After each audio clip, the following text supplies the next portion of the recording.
looking for the mystery beneath the northern star, looking for the pot of gold at the rainbow's end, hoping that I find it soon beneath the gypsy.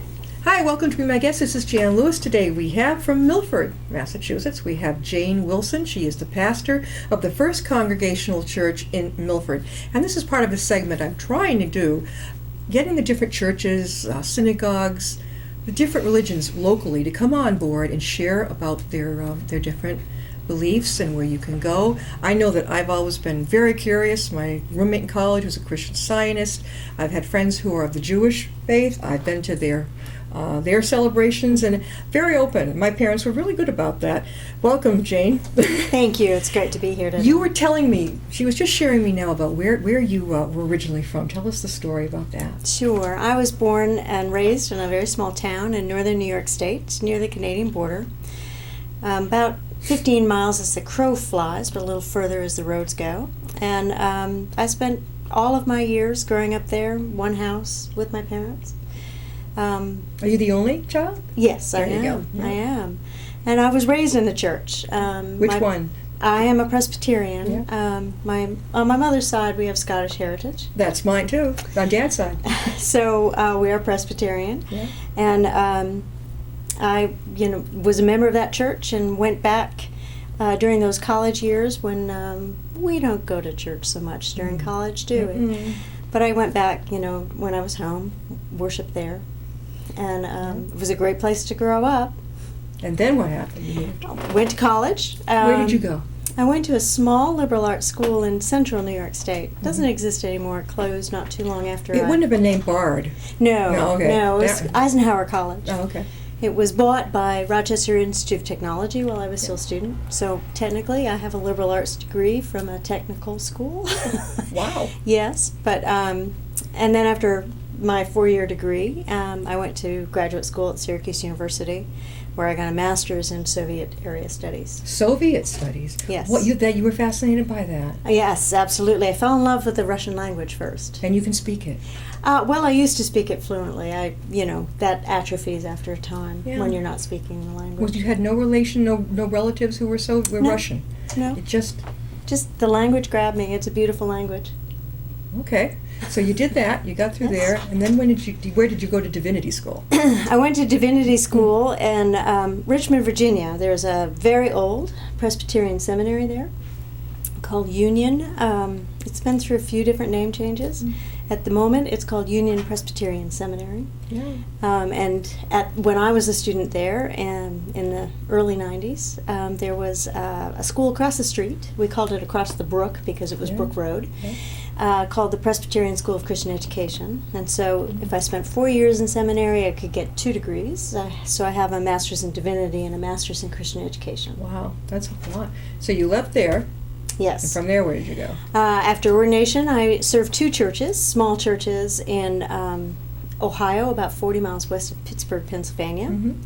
I was a solo pastor for about 80 souls in one church, and an associate pastor with Christian education responsibilities in a church of about 350. Wow. Yeah. So it was 2 part-time calls, Yeah. which allowed me to keep my body and soul together. And I was there for 2 years until I got married. Yeah. And then my husband and I decided that we needed to start someplace new together. So we moved to Phoenix, Arizona, Yeah. because he was able to get a transfer there with his company. And so we were there for 4 years. And I served there in 2 interim calls as associate pastor.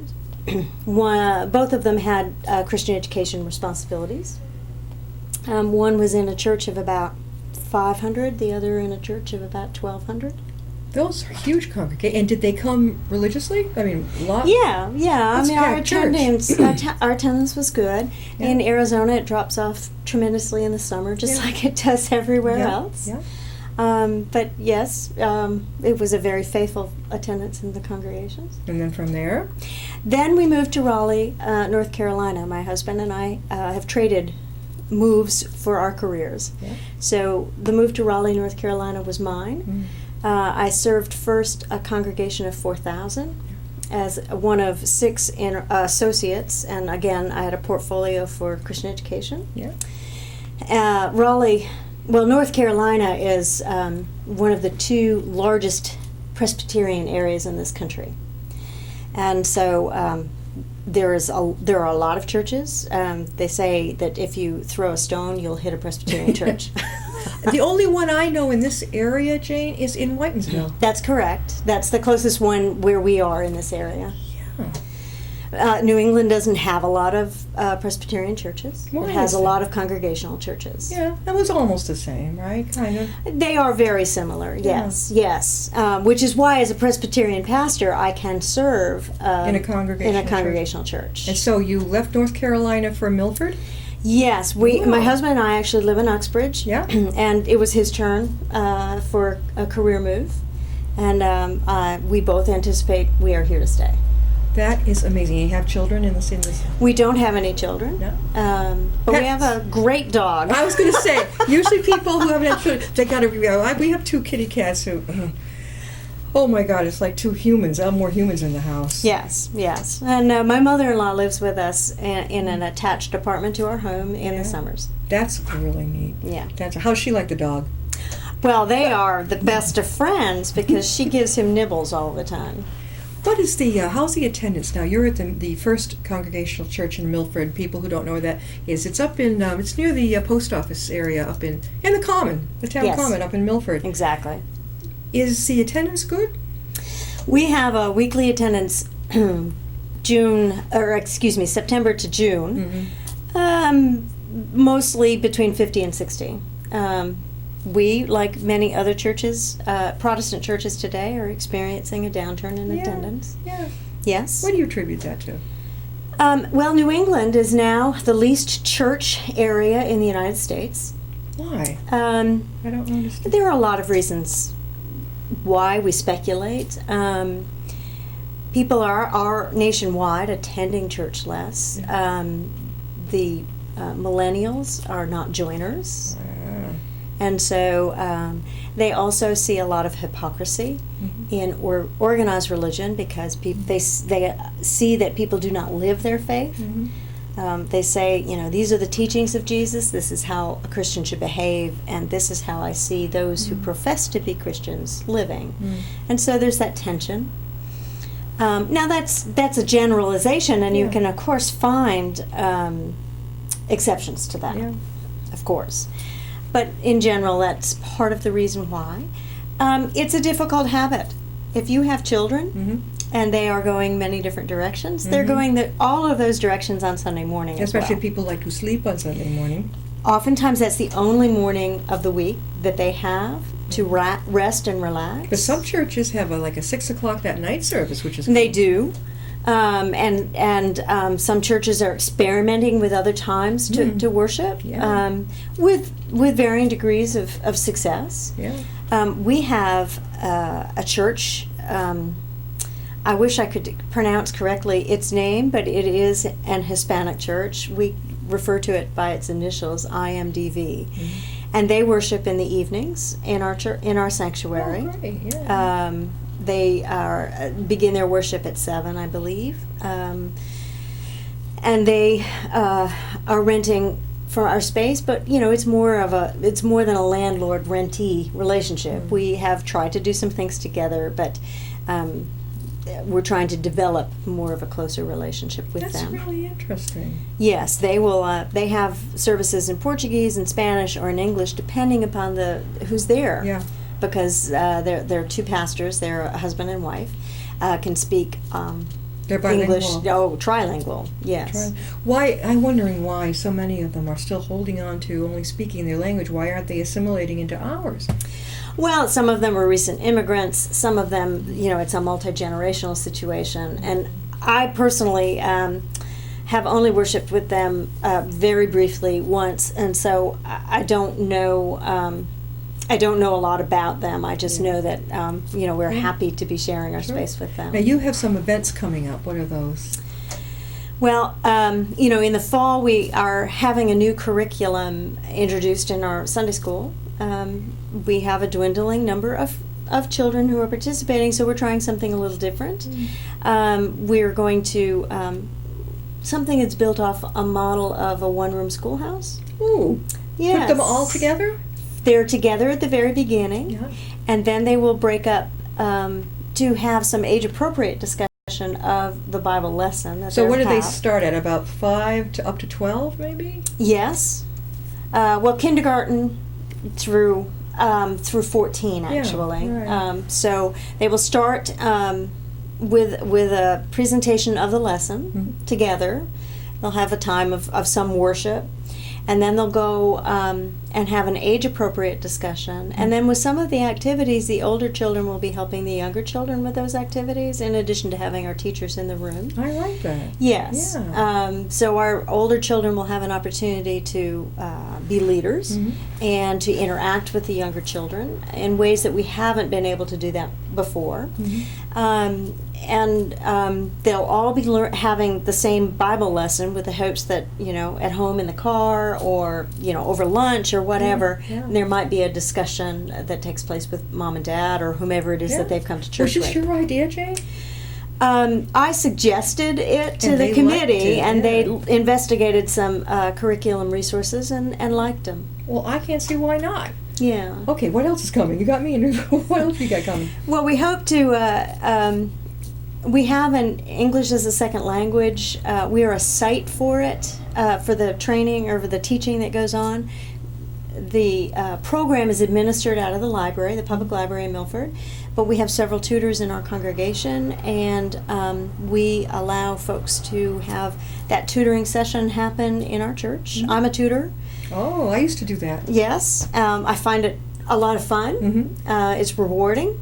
And so we're hoping that we can get some more folks interested in that, and because we have classroom space that isn't necessarily used during the week, and think that that might be a way to use that classroom space during the week. Neat.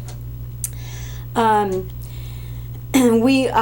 missions committee has gotten really excited this year, so they are trying to do something different and special each month. So beginning in August and ending at the last week in September, we are starting a clothing drive. So because lots of people are cleaning out their closets this time of the year. And school's coming. Yes. So people can bring their gently used clothing in plastic garbage bags to the church, and at the end of September we are going to contact Big Brother Big Sister of Metro West or Central Mass, and have them come, and we're going to donate that to them. That is wonderful. There's a place where, I can't think of it.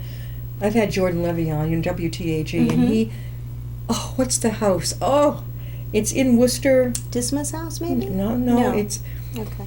oh gosh, it's right off of Plantation Street, but they do things, this type of thing. And I love that idea where people, it's a win-win. Yes. Because you're cleaning out your stuff that you don't need. Right. And you're giving it to someone who can use it. Exactly, and you don't. This might be an easier drop off for our members than taking it to many of the other places. It's not like we're the only game in town or anything, Right. but we're an easy drop off spot.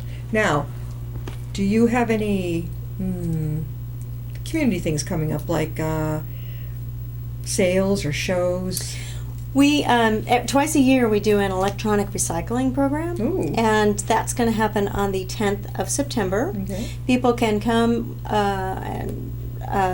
to the church, drop off anything that's electronic, anything that's electronic, and we have a price list. And if whatever you're dropping off isn't on that price list, we'll come up with a price for you.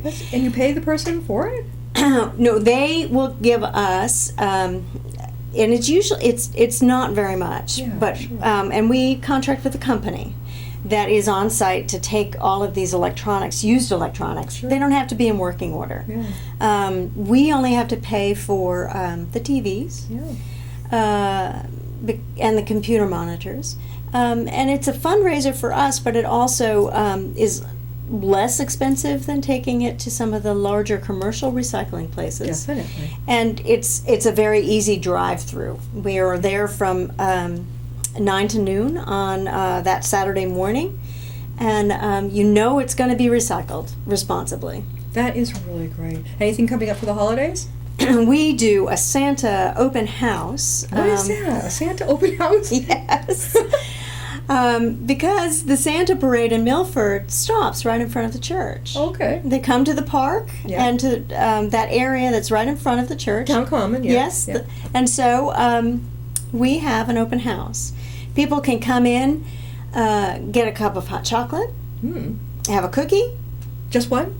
Well, that's the free one. Okay. Okay. We do have a cookie walk. You know, people can have select a bunch taste of different- really good Yeah. sweets, and then you know we charge by the pound for those. Yeah. And in the past we've had face painting. Okay. You can have a little visit with Santa. We do have a raffle of some baskets that you can buy a chance for if you'd like. Yeah. It's also, you know, if it's a cold day, you Yeah. can come in and get warm. Just get warm. And the Milford High School Band, the past few years, has come in. We've given them some hot chocolate to warm up after that parade, and then they'll play us a tune or two. That's really good. Yes, Do you- yes. why is it that during the summer months, churches tend to make it even worse? They make their services earlier in the morning. What Yes. is this? Well, we're not air conditioned. That's the simple explanation. Is We're it? at 9:30 in the summer, and then on September 18th, we're going to go back to our normal. Which is? 10. 10. Oh. I remember at Yes. least ours was, when I was growing up, 11. Ours was 11 as well. That's more doable. I think part of the reason is because people want as much of the day after worship Really? to do as much as they can. Okay. Because we have had a few people say, "Oh, can't we just go back to 10:30?" Which I guess it was before I came there. Yeah. And the answer is no. We want more of that Sunday to do what we want to do. Yeah. Do you have in your service, do you ever have members in the congregation get up and give, I don't think the word is sermon anymore, but give talks about something, that type of thing? They don't do that as much. We will have some stewardship moments, of course, during stewardship season, which will be coming up in the fall. They don't do that as much. I ask lay folks to be involved in the worship service, and I have a few who will do that. Yeah. A lot of folks like to come to worship. Yeah, right. Would you say that a lot of the people in like our grandparents' age are there more often than the younger people? Yes, yes. Yeah, and I hate to lose this group because you know what? It looks like it's going to be almost the, I don't want to say it, but almost the end of a lot of people coming. That's right, and we do have a lot of builders Yeah. in that generation who come still very, very, very faithfully. And loyal. Oh my gosh. Yes, they're there in the summer. Yeah. when really we don't see as many families because they're very busy. Yeah. Yeah. And they're off on vacations. They're off to the beach or wherever, you know, on the weekends because the summer here in New England is something to be enjoyed. I know. It wasn't, I don't know. In my family, it wasn't that big of a deal. We would go to the family cottage in Dennisport on Cape Cod, maybe 1 or 2 weeks, the first part of the summer, then about maybe the last part. Other than that, I had a freebie. I mean, I could play with my best friend at home. It Yeah. wasn't the way it is now where everything is just, the kids are scheduled like crazy. Right. My right. mother never did that to me, and I didn't do it to my son. I tried him with karate. I tried him with church. I don't put the two together, but I tried him with these things. It just doesn't work. With him, it just, for me, it didn't work. Yeah. I don't know. Jane, we're talking with Jane Willson, and she is the pastor of the First Congregational Church in Milford, Mass. Jane, do you get many calls to visit patients at the hospitals locally? I make an effort, of course, to visit all of the folks in our congregation who are in the hospital, if they're there for surgery or whatever. I don't get many calls from the hospital asking me, you know, to come and visit someone who's there. But hospitals often have chaplains Yes. or on-call chaplains, so I'm not surprised by that. You know, one thing that has changed is that I don't do as much visiting in people's homes. Mhm. That happens more with the older folks who perhaps grew up with it, have an expectation that that will happen. Yeah. People of my generation and younger, they're not home very much. Well, I'm doing a memoir for a woman, and I think she is almost 70, 70 years young. She had a heart attack, and it was almost catastrophic. They almost lost her. And she had open heart surgery, got past that, and then gangrene set in. And this was not at a hospital locally. And they had to take off both of her legs from the knees down. Why was I bringing this up? Oh, she said that her rabbi snuck in to see her, basically, up in the ICU. Good for him. She just looked up at, like, what are you doing here? But I think he made it in to see her.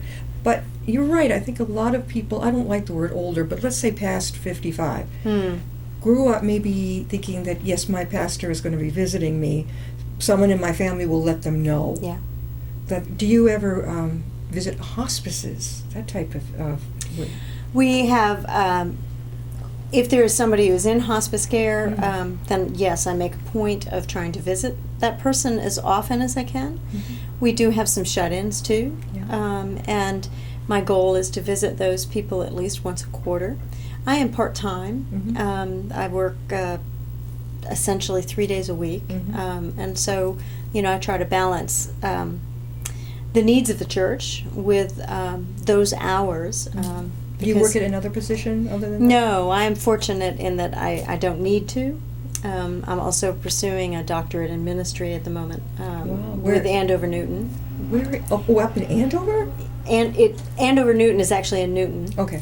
And they will soon be moving to Yale Divinity School as an embedded school. Yale is in New York, right? Yale Divinity School is part of Yale University in New Haven. So you're staying put now in Uxbridge. Yes. When will you graduate? I will get that degree assuming everything works according to the program in 2017. Jane, how can people who might like to visit you at the church or speak with you, how can they reach you? Well, you certainly can contact the church office. We are at 4 Congress Street, as you said, just right next door to the post office in Milford. I wish I could tell you what the phone number is, That's but okay. I don't ever call it. That's okay. But we do have a website. It's Uh-huh. www.milfordcongregational.org. And on there, you can get all of our other contact information. That's good. I love it when you go on a site. When I always look for the word contact. Hit it, because sometimes people, I don't know what they're thinking. They'll have a site and there won't be any way to contact anyone. So sometimes I figured it out, like if it says staff, I'll say, I'll try this. I'll hit staff, go down. Oh, there's one with an email. Yes, exactly. I nailed the person. Yes. Jane, what is the difference between a Presbyterian church and a congregational church? Our polity is a little bit different, the way we organize ourselves. There aren't a great deal of difference in terms of theology. In a congregational church, you have a church council, generally, although some of that organization is dependent upon the individual church. At Milford, the church council is made up of a moderator who is a layperson elected by the congregation each year, and a clerk who does clerking duties, and that person is also elected each year. And then the rest of the council is made up of the chairperson or a representative from each committee in the church. And the duty of the council is to conduct the church business in between congregational meetings, because we have what's called a congregational polity. So all of the decisions regarding the church are made by the congregation. Okay, not by the minister, but I Right. know at the one I went to in Whitensville, I think I was a deacon for a little while, or no, I remember seeing them as deacons, or we were meeting a group, and I guess it was the deacons. And the deacons, we have a board of deacons, and those deacons, their primary responsibility is to oversee everything that happens in worship. As a pastor, I get to choose the scripture, I choose the hymns, but in terms of the structure of the worship, I don't just change that as I see fit. I have to, You have to go along. I have to, if I want to change things, I suggest that to the Board of Deacons first. Okay. And then the Board of Deacons also is charged with the care of the congregation. So we check in with folks. They also have an ear to the ground about if someone is ill or in the hospital, because, not everybody tells me. So they'll let me know. That's pretty amazing.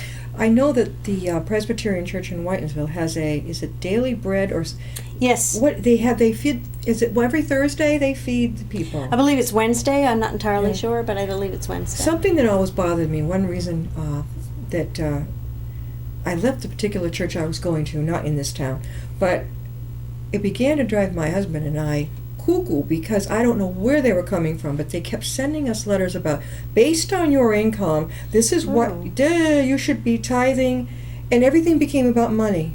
We had loved the minister, no problem with him at all. People were, but we began to see this trend, and we said, "Sit, you can't do that." I mean, to me, it's like they passed the basket. People would put in what they could. I guess I'm a traditionalist, but I can't understand sending people letters like, "You should be doing this." Literally, it was figures, Jane. If you're making this amount, have you ever heard of that? We do. We tried for the first time last year something that's called faith pledging. People are able to pledge however that much they want to. And it is not associated with their name. So we have one box in which people put their contact information, their name, their address, etc., and then another box into which they put an amount that they hope to give in the coming year. And so we build our budget in part off, well, mostly off of those pledges that Hopefully we they receive. don't lose their job. Right, but it is faith-based. Yeah. We hope that all of that money will come in. Okay. And But we were of course, just so- anything. But we had no way of knowing who had pledged what, so Yeah. you're not going to get a letter. No. With what we got hit up with a lot of, I called it propaganda. And it was not the church that it didn't feel like the church we had gone to. It began, I thought, who is running the show over there? It just felt so peculiar, and, we were struggling, and I said, you know what, I can't be a part of this. There were people in there who were struggling even more, and to get a letter like that had to be extremely embarrassing. Yes. We had a lot of families who were poverty level, and then you had the very wealthy ones too. And I'm thinking, who thought this up? Right. You had a vast variety of incomes. You could just tell by, but you knew your Sure. friends. So it was troubling to me. Jane, one last parting thought for our viewers. What would you say? That we are a welcoming congregation. We would love to have you come and join us. It is a congregation that cares about its people. I have really been struck by that. This is, the fifth or sixth church that I've served in my 18 years of ministry, and they really do care about one another. How long have you been there, Jane? It'll be 2 years in September, so not a long time, but hopefully you're going to. they are a good bunch of people. They Yeah. really are. Yeah, New Englanders we're a breed. Well, yes, and being from New York, I understand it. I really do. It's not that different, but they are a good bunch of people. They are warm and they are welcoming, and you would be welcomed. Would you join us for worship? Jane Willson, who is the pastor at the First Congregational Church in Milford, and she says you're very welcome to come check it out, and hopefully we'll have you back on, maybe around the holidays or whatever. Sure, I'd We'll love to see come. you next time and be my guest.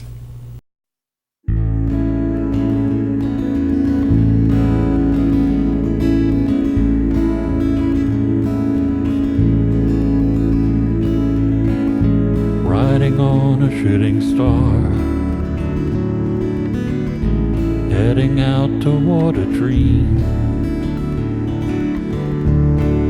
Tomorrow's even closer than it seems.